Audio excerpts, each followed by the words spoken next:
ওইখানে আমাকে এমন ভাবে মারছে। আমি যদি করতাম তাহলে আসলে আপনি আমার সেটেই থাকতেন না। বিনোদন অঙ্গনে যেন থামছেই না আলোচনা সমালোচনার ঝড়। একদিকে জাহের আলভীর ব্যক্তিগত জীবন ঘিরে বিতর্ক, অন্যদিকে সম্পর্কের গুঞ্জনে নিলয় আলমগীর ও হিমি। আর এসবের মাঝেই নতুন করে উত্তাপ ছড়ালো শুটিং সেটের মারধর কাণ্ড। মুখোমুখি দুই অভিনেত্রী, তানজিন তিশা ও সামি অথই। সম্প্রতি সহ অভিনেত্রী অথই অভিযোগ তুলেছেন, নাটকের শুটিং সেটে তাকে মারধর করেছেন তিশা। অথয়ের দাবি, চিত্রনাট্য অনুযায়ী একটি দৃশ্যে তাকে তিশাকে আলতো করে চড় মারতে বলা হয়, কিন্তু দৃশ্য ধারণের সময় রেগে গিয়ে উল্টো তাকেই আঘাত করেন তিশা। আমি তিশা আপুকে খুব আস্তে করে গালের মধ্যে জাস্ট একটু গালে হাত লাগাইছি। উনি চলে যাওয়ার কথা ছিল, কিন্তু উনি চলে না গিয়ে উনি সিনের মধ্যে, ক্যামেরা ওপেন ছিল, ক্যামেরা ওপেনে সিন চলতেছে, মানিকগঞ্জে এখানে অনেক মানুষ ছিল, তারপর ডিওপি ভাই আরো সবাই ছিল, এডিটর সবাই ছিল, উনি ওইখানে আমাকে এমন ভাবে মারছে আমার গালের মধ্যে এত জোরে জোরে মারছে আমার গাল, আমার চোখ ফুলে গেছে। এত সব অভিযোগের মাঝে নীরব ছিলেন তানজিন তিশা। তবে হঠাৎই শুটিং সেট থেকে ফেসবুক লাইভে এসে নিজের অবস্থান পরিষ্কার করলেন তিনি। লাইভে তার সঙ্গে ছিলেন নাটকের পুরো টিম। বসুন্ধরা টিস্যু, অশুদ্ধতার বিরুদ্ধে এক বিন্দুও ছাড় নয়।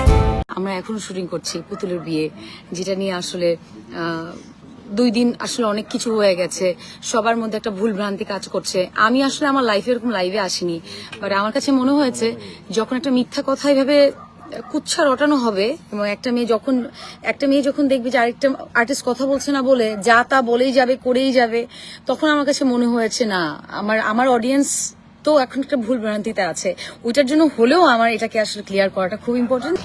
সে যদি আসলে একটা থাপ্পড়ে বা 2টা থাপ্পড়ে বা 3টা থাপ্পড়ে একটু বেশি ব্যথা পেত, তাহলে সে ওটা যদি কমপ্লেন করতো, আমার সংগঠন আছে, আমার ডিরেক্টর আছে, আমি এটা মেনে নিতাম যে সে শুধু আমার কাজটার ব্যাপারে কথা বলেছে যে আচ্ছা আপু আমাকে একটু জোরে মারছে, বাট সে আসলে সংগঠন হোক ডিরেক্টর হোক কারোর সাথে কোনো কথা বলেনি। সে ডিরেক্ট চলে গেছে লাইভে গিয়ে পুরো বিশ্বকে জানালো। এতে আমরা অনেকেই চিনলাম, তাকে আরো ভালো মতো চিনলাম, যারা আমরা চিনিও না, সমস্যা নেই। তো যেটা হয়েছে যে আরো অনেক মিথ্যা কুচ্ছা রটানো হচ্ছে, যেটা আমার জন্য 12-15 বছরের ক্যারিয়ারে এটা আমার জন্য অনেক দুঃখজনক, এবং আমার কাছে মনে হয় আমার অডিয়েন্সের এই ভুলভ্রান্তিটা ভাঙানোটা খুব ইম্পর্টেন্ট, যার কারণে আসলে আমি লাইভে আসা।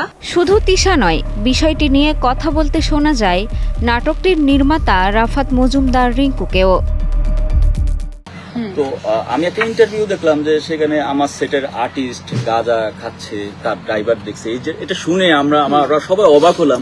রমজান মাস, একটা আউটডোর লোকেশন আছে, এখানে অনেক ধরনের মানুষ, একটা অ্যাডভোকেটের বাসা, ওনাদের ফ্যামিলি মেম্বার, আমরা লোকেশনটা রেকি করে ম্যানেজ করে ওনাদেরকে এই কাজটা লোকেশন গল্পের কারণে আমরা এই জায়গায় আসছি শুটিং করার জন্য। সেই জায়গায় এরকম একটা এলিগেন্ট, এইরকম একটা কথা বলা, এটা তো আমার জন্য অ্যাজ এ ডিরেক্টর বা আমার টিমের জন্য এটা খুবই বাজে। কারণ রমজান মাস না হোক। এই ঘটনার পর সোশ্যাল মিডিয়ায় ছড়িয়ে পড়েছে উত্তেজনা।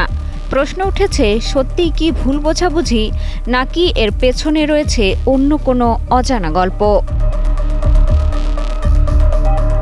মিষ্টি খাতুন, কালের কণ্ঠ।